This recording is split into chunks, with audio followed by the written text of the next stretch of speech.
the incompetent leadership of the country doesn't enforce the laws. These rapists get away with rape because the soldiers and the police don't even go after them. Sometimes because they're not properly paid. Sometimes even rapes been documented as having been committed by soldiers. It's a very sad thing, and it's got to change. Now, I think, correct me if I'm wrong, around 2006, there was U.S. legislation that was initiated by Obama when he was a senator and passed into law during the Bush administration to aid the situation in DR Congo. Can you tell me what that is and a little bit about that and what happened? Because quite frankly, I don't think anything came out of it. Exactly. The president, our current president, Barack Obama, when he was a senator, he wrote a piece of legislation called public law, which is called now Public Law 109/456. Actually, that bill was co-sponsored by Hillary Clinton, and the goal of that bill was actually the bill was called the Democratic Republic of Congo Relief, Security and Democracy Promotion Act, and the goal was just to end the atrocity that we're talking about in Congo. The bill was signed into law in 2006 by President Bush, but now President Obama is the current president of the United States. So one can wonder why this public law is not being fully implemented. What that law said, we're not going to go into detail, there's a lot of section, but one of the sections of that law actually give the Secretary of State the power to withhold the fund from first the Kabila government, the Congolese government, if insufficient progress is not being made towards achieving the goal that was set. Another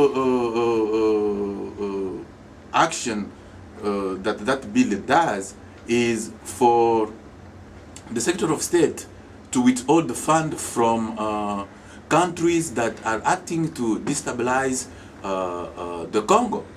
Now, we have heard, we have read, and there's more than 70 pages supporting a document, photograph, showing that Rwanda is being recruiting, arming a militia group in Congo. And we don't know why the government is not taking action. So we salute the government, the United States government, for withholding. They just cut. It's very symbolic. They just cut $200,000 military aid to Rwanda. But that is just, I think it's a message, yes, but we want to see more. We want that public law, like I told you, because the goal is to end the atrocity in Congo. I just gave you two elements that that law does. Withhold the fund to the Congolese government, withhold the fund to any country that is acting to destabilize Congo, and Rwanda is one of them. And why is it that this government does not fully implement that law? That is the question we are asking. And actually, we are.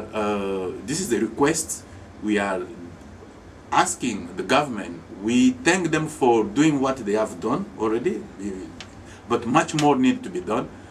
Carrying military aid, just 200,000 is a symbolic. Somebody like Paul Kagame, the president of Rwanda, that is maybe a message that he cannot understand. So if that law is implemented fully, and that is something that maybe Kagame can understand, because Rwanda does receive foreign aid, a lot of money from a foreign country, and that money help them to live. So if they cut those funds, I think maybe he can consider not to go in Congo. Thank you, Mr. Kamba. As I said earlier, this is only one of a series of many video interviews with you. Previously, we've discussed the history of Congo. We've discussed the natural resources. We touched on the political corruption. Today, we were talking about the rapes and the genocide, and then we went into this issue where the United States went so far as to enact a public law, yet they've failed to really act on it appropriately. And sadly, most Americans forget anything that's older than 48 hours that's been on the news, because our attention is basically media driven, and our focus goes from one issue to another on a day-to-day basis, and it's sad because people lose sight of other important things because there's other issues in front of them at the moment. So maybe we can do something to continue with this series, to raise awareness of what's going on in DR Congo, to basically to educate people so that they know enough, and then let them contact their own senators and congressmen. They can send letters, emails, whatever. They can write to the Secretary of State. They can write to the White House, whatever, and say, hey, what's going on with this? Are these things true?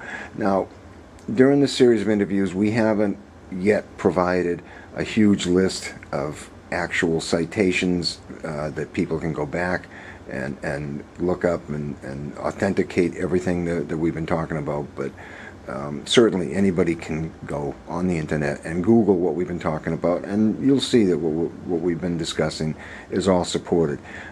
In the future, I think that we can get into this even deeper, and we'll actually provide people with some of these citations and things. And you did it today by citing the UN report.